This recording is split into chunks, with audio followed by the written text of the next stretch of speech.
আসসালামু আলাইকুম বন্ধুগণ। করাচি এই নামটি শুনলেই অসংখ্য আবেগ মনের মধ্যে জেগে ওঠে। এই নাম শোনা মাত্রই হৃদয়ে এক অন্যরকম অনুভূতি জেগে ওঠে। মনে হয় কেউ যেন পুরনো কোনো স্মৃতিকে জাগিয়ে তুলেছে। করাচি এমন একটি শহর যা নিজের মধ্যে পুরো একটি বিশ্বকে গড়ে তুলেছে। এখানকার রাস্তাঘাট সব সময় এক অন্যরকম কর্মচাঞ্চল্যে মুখরিত থাকে। দেখলে মনে হয় যেন সবাই কোনো গন্তব্যের দিকে এগিয়ে যাচ্ছে। এখানকার ভিড়, প্রাণবন্ততা সবকিছুই এখানকার গল্প বলে। পাকিস্তানের বৃহত্তম শহর করাচি বিভিন্ন সংস্কৃতির সংমিশ্রণ। এটি দৃঢ়তার প্রতীক এবং আশার আলো। এখানকার রাস্তায় হাঁটলে আপনি প্রতি পদক্ষেপে একটি নতুন সংস্কৃতি এবং একটি নতুন ঐতিহ্য অনুভব করবেন। এই শহরটি নিজেই যেন একটি প্রাণবন্ত সংগ্রহশালা, ব্যস্ত বন্দর থেকে শুরু করে এর প্রাণবন্ত রাস্তাগুলিও। করাচি এমন একটি শহর যা কখনো ঘুমায় না। স্বপ্নের শহর, আলোর শহর।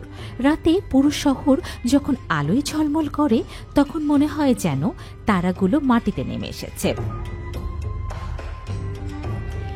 এখানকার রাতগুলি দিনের মতোই প্রাণ এবং উত্তেজনাপূর্ণ। করাচি তার চেতনা এবং অরাজকতার জন্য পরিচিত একটি শহর। এখানকার রাস্তায় একদিকে আধুনিকতা, অন্যদিকে ঐতিহ্যের সুবাস। এই শহর নিজেই নিজের মধ্যে সকল সংস্কৃতির এক অনন্য মিশ্রণ। এটি এমন একটি জায়গা যেখানে প্রাচীন ঐতিহ্যগুলি আধুনিক জীবনযাত্রার সাথে মানিয়ে চলে, যেখানে স্ট্রিট ফুডের স্টল থেকে আসা মশলার সুবাস সমুদ্রের নোনা বাতাসের সাথে মিশে যায়। এখানকার খাবারের স্বাদ, সুগন্ধ সবকিছু আপনাকে এই শহরের সাথে কানেক্ট করবে। করাচির প্রতিটি কোণ, প্রতিটি গলি যেন এখানকার গল্প বলে। করাচির গল্প প্রতিটি পাকিস্তানি হৃদয়ে রয়েছে। সংগ্রাম, অস্তিত্ব ও বিজয়ের গল্প। এখানকার জনগণের কঠোর পরিশ্রম, নিষ্ঠা এবং সংগ্রাম সবাইকে অনুপ্রাণিত করে। এই শহর নিজেই প্রেরণার একটি উৎস। তো বন্ধুরা, তৈরি হয়ে নিন, কারণ আজকে আমরা করাচির একটি দুর্দান্ত যাত্রা শুরু করতে চলেছি। তবে ভিডিওটি এগিয়ে নেওয়ার আগে একটি ছোট্ট অনুরোধ করব যে আপনারা যদি প্রথমবার আমাদের চ্যানেলটি ভিজিট করে থাকেন তাহলে অবশ্যই চ্যানেলটি সাবস্ক্রাইব করুন। করাচির ইতিহাস, এর প্রাচীন সভ্যতা, ঔপনিবেশিক প্রভাব এবং স্বাধীনতা সংগ্রামের অংশ থেকে বোনা। এই শহরটি এখন পাকিস্তানের বৃহত্তম এবং সবচেয়ে গুরুত্বপূর্ণ অর্থনৈতিক কেন্দ্র। পাকিস্তানের সিন্ধু প্রদেশের রাজধানী ও বৃহত্তম শহর। এটি পাকিস্তানের প্রাক্তন রাজধানী ছিল। এটি পাকিস্তানের সবচেয়ে জনবহুল শহর এবং বিশ্বের মধ্যে পঞ্চম জনবহুল শহর। বিটা গ্লোবাল শহর হিসাবে চিহ্নিত এই শহরটি পাকিস্তানের অন্যতম প্রধান শিল্প ও বাণিজ্য কেন্দ্র। দেশের সাংস্কৃতিক, অর্থনৈতিক, জনহিতকর, শিক্ষা এবং রাজনৈতিক কেন্দ্র এবং পাকিস্তানের সর্বাধিক বিশ্বজনীন শহর। আরব সাগরের তীরে অবস্থিত করাচি পাকিস্তানের যোগাযোগের কেন্দ্র হিসেবে কাজ করে এবং জিন্না আন্তর্জাতিক বিমানবন্দর সহ পাকিস্তানের দুটি বৃহত্তম সমুদ্র বন্দর, বন্দর করাচি এবং বন্দর বিন কাসিম এখানে অবস্থিত। 1960 এবং 1970-এর দশকে উজ্জীবিত নাইট লাইফের জন্য করাচি লাইটের শহর নামে পরিচিতি পায়। 1980-র দশকে সোভিয়েত আফগান যুদ্ধের সময় এই বন্দরের মাধ্যমে অস্ত্রের চালান দিয়ে যাওয়ায় করাচি তীব্র নৃগোষ্ঠী, সাম্প্রদায়িক এবং রাজনৈতিক দ্বন্দ্বের শিকার হয়েছিল। শহরটি তার উচ্চ হারে সহিংস অপরাধের জন্য সুপরিচিত ছিল। তবে 2013 সালে পাকিস্তান রেঞ্জার্স দ্বারা অপরাধীদের MQM রাজনৈতিক দল এবং ইসলামবাদী জঙ্গিদের বিরুদ্ধে বিতর্কিত ক্র্যাকডাউন অভিযানের পরে তীব্রভাবে হ্রাস পেয়েছে। অভিযানের ফলস্বরূপ 2014 সালের মাঝামাঝি সময় করাচি অপরাধের জন্য বিশ্বের ষষ্ঠ বিপজ্জনক শহর হিসাবে স্থান পেয়েছে এবং 2019 সালের মাঝামাঝি পর্যন্ত তা 71তম স্থানে নেমেছে। জামিয়া দারুল উলুম করাচি পাকিস্তানের একটি মাদ্রাসা, ইসলামী শিক্ষা প্রতিষ্ঠান।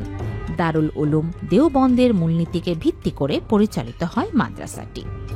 মাধ্যমিক বিদ্যালয় পর্যায়ে ছেলেমেয়েদের পৃথক অনুষদের আছে এটি। ইসলামিক শিক্ষা ও স্কুলের শিক্ষার সর্বোচ্চ মান রয়েছে। ঐতিহ্যগত ইসলামিক স্টাডিজ এবং সমসাময়িক একাডেমিক বিষয়গুলিকে সমন্বিত পাঠ্যক্রম আকারে পড়ানো হয়ে থাকে। 1951 সালে প্রয়াত মুফতি মোহাম্মদ শফি এবং নূর আহমেদ কর্তৃক প্রতিষ্ঠা হয়। এর আগে তিনি দারুল উলুম দেওবন্দের সঙ্গে যুক্ত ছিলেন, যেখানে তিনি প্রধান মুফতি হিসাবে নিযুক্ত ছিলেন। 1947 সালে দেশ স্বাধীনতার ফলে পাকিস্তান চলে যান।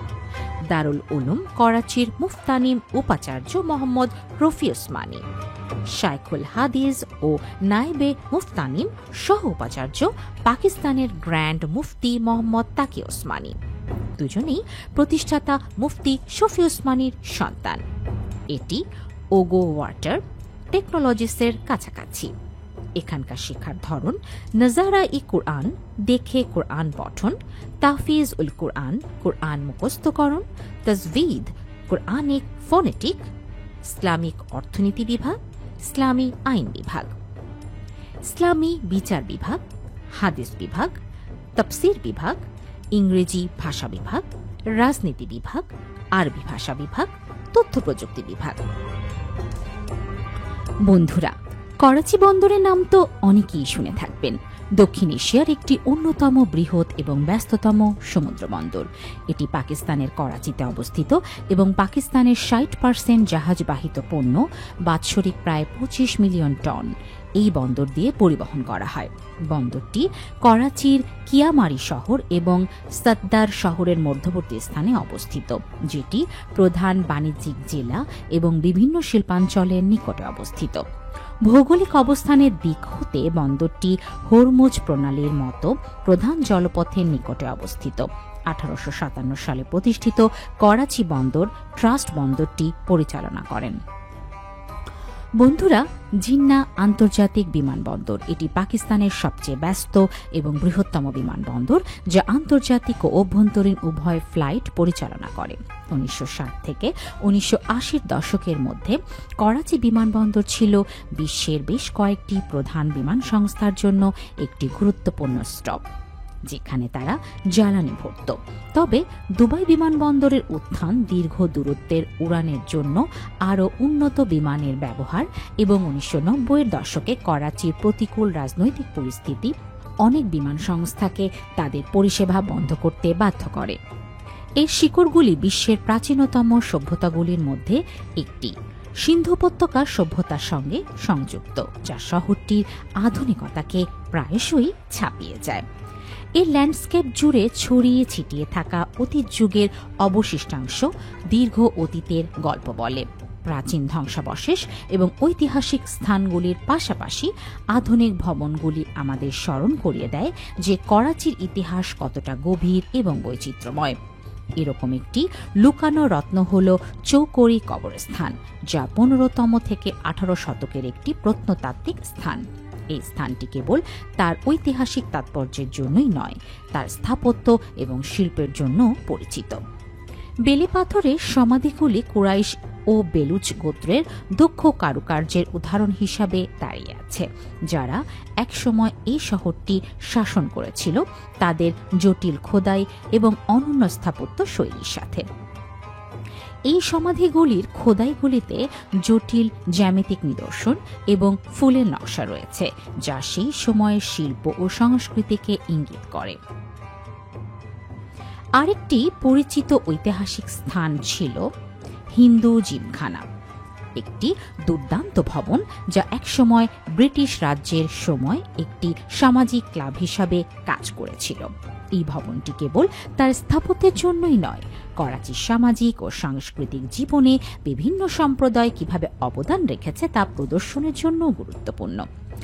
এই ঔপনিবেশিক স্থাপত্যের বিশাল খিলান এবং বিশাল বারান্দা সহ শহরের বিভাজনের আগে অতীতের ঝলক দেয় এবং এই বিল্ডিংটি আজও দাঁড়িয়ে আছে। এটি আমাদের সেই সময়ের কথা স্মরণ করিয়ে দেয় যখন করাচি বহু সংস্কৃতি এবং বহু ধর্মীয় সমাজের কেন্দ্র ছিল। করাচি বিশ্ববিদ্যালয় পাকিস্তানের সিন্ধু করাচিতে অবস্থিত একটি সরকারি বিশ্ববিদ্যালয়। 1951 সালে এটি ফেডারেল বিশ্ববিদ্যালয় হিসেবে প্রতিষ্ঠিত হওয়া পাকিস্তানের অন্যতম প্রাচীন বিশ্ববিদ্যালয়। এর প্রধান স্থপতি ছিলেন খান বাহাদুর মির্জা মহসিন বেগ। করাচির ইতিহাস প্রাচীন ধ্বংসাবশেষ এবং ঔপনিবেশিক কাঠামোর মধ্যে সীমাবদ্ধ নয়। এই শহরটি বিভিন্ন যুগ এবং সংস্কৃতির সংমিশ্রণ, যা এটিকে একটি অনন্য এবং বৈচিত্র্যময় চরিত্র দিয়েছে। শহরটি পাকিস্তানের স্বাধীনতা আন্দোলনে গুরুত্বপূর্ণ ভূমিকা পালন করেছিল, নবগঠিত জাতির প্রথম রাজধানী হিসাবে কাজ করেছিল। 1947 সালে স্বাধীনতার পরে করাচি দ্রুত উন্নয়ন এবং পরিবর্তনের অভিজ্ঞতা অর্জন করেছিল, যা এটিকে আজকের আধুনিক মহানগরীতে পরিণত করেছিল। কায়েদি আজম সমাধিসৌধটি পাকিস্তানের প্রতিষ্ঠাতা মোহাম্মদ আলী জিন্নার চূড়ান্ত বিশ্রামের স্থান, যা এই ঐতিহাসিক যুগের মর্মস্পর্শী অনুস্মারক হিসেবে কাজ করে। এই সমাধিসৌধটি কেবল জিন্নার উত্তরাধিকারকেই স্মরণ করায় তা নয়, বরং পাকিস্তান সৃষ্টিতে করাচি কিভাবে গুরুত্বপূর্ণ ভূমিকা পালন করেছিল তাও প্রদর্শন করে। এই সমাধিসৌধের মহিমা এবং সৌন্দর্য আমাদের সেই সময়ের কথা স্মরণ করিয়ে দেয় যখন করাচি একটি নতুন জাতির স্বপ্ন উপলব্ধি করতে শুরু করে। করাচি পাকিস্তানের সংস্কৃতির সাম্রাজ্য। এই সাংস্কৃতিক বৈচিত্র্য শহরের ভাষা এবং রন্ধন প্রণালী থেকে শুরু করে তার সঙ্গীত এবং শিল্প পর্যন্ত প্রতিটি ক্ষেত্রে প্রতিফলিত হয়। জাতীয় স্টেডিয়াম। করাচি জাতীয় স্টেডিয়াম হচ্ছে পাকিস্তানের করাচিতে অবস্থিত একটি ক্রিকেট স্টেডিয়াম, যা পাকিস্তান ক্রিকেট বোর্ডের মালিকানাধীন। করাচি কিংস সহ করাচির অন্যান্য ঘরোয়া দলগুলোর জন্য এটি হচ্ছে তাদের ঘরোয়া মাঠ। 40,000 আসন ক্ষমতার সম্পন্ন এই স্টেডিয়ামটি হচ্ছে ধারণ ক্ষমতার দিক দিয়ে পাকিস্তানের সর্ববৃহৎ স্টেডিয়াম।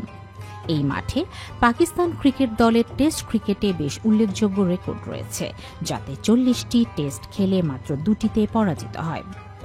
ইংল্যান্ডের সাথে ডিসেম্বর 2000-2001 মৌসুমে ও দক্ষিণ আফ্রিকার সাথে অক্টোবর 2007-08 মৌসুমে স্টেডিয়ামটিতে অনেকগুলো স্মরণীয় স্মৃতির সাক্ষী, যেমন 1987 ক্রিকেট বিশ্বকাপে শ্রীলঙ্কার বিপরীতে ভিভ রিচার্ডসের 181 রান, মোহাম্মদ ইউসুফের রেকর্ড সংখ্যক 9 সেঞ্চুরি, যার ফলে এক পঞ্জিকা বর্ষে সর্বাধিক রান সংগ্রহের ভিভ রিচার্ডসের রেকর্ডটি ভেঙে যায়, এবং কামরান আকমলের 2006 সালের ভারতের বিপরীতে করা সেই স্মরণীয় সেঞ্চুরি, যখন 39 রানে 6 উইকেট হারিয়ে পাকিস্তান প্রায় ধ্বংস হয়ে পড়েছিল, সেখান থেকে দলকে জয় দেখিয়েছিল। এই শহরের ভাষাগত ভূদৃশ্য তার বহু সাংস্কৃতিক ঐতিহ্যের ফলস্বরূপ।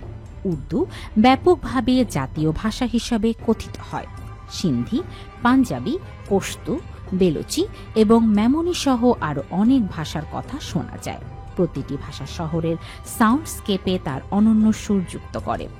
করাচির সাংস্কৃতিক আড়াআড়ি সমানভাবে বৈচিত্র্যময়। আর্ট গ্যালারি, থিয়েটার এবং সঙ্গীত স্থানগুলি প্রাচুর্যের মাধ্যমে প্রতিষ্ঠিত এবং উদীয়মান উভয় শিল্পীর প্রতিভা প্রদর্শন করে।